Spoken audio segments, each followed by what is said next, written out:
Kafaya çeyrek mi kaldıramıyorum. Gel abi çık at hadi.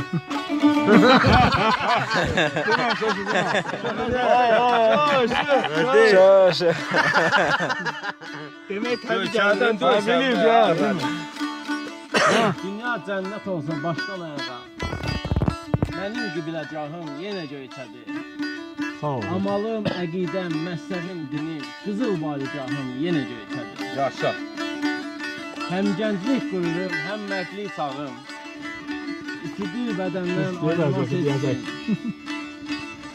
Bir ovuc torpağa kör etsə məni, demərəm günaha yenə göyçədir. Sağ ol Şeşe. Sağ ol. Sağ ol. Siz soruşan şirin oğlu. Benim gahım göçer. Sabah sağ ol. Hele şeylerden de gelsin oğlu. Şunlardan da.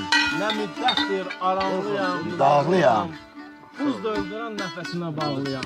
Mən onu öldürürüm, onun ağır səccədahım yenə göyçədir. Göçelim. Can Şeşe.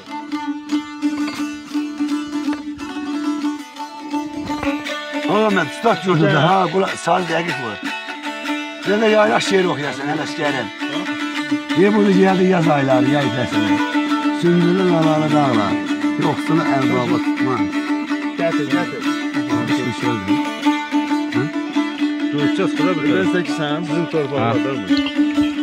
Türk Azerbaycan'ı.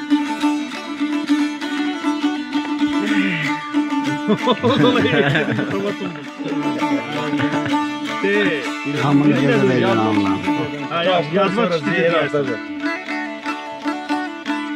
Yazma çıktı diye. Hani beni yaradandan ay bir dileğim var. Hem sen elimden ay yaxşılık gele, yaxşılık gele. Adam yine korkulur. Çok koyulmadı. Ay salak pisliği için ey. Ne var Hiç şimdi? alanım olmuyor. Söz attın ha. Sağ ol Ayday sağ ol.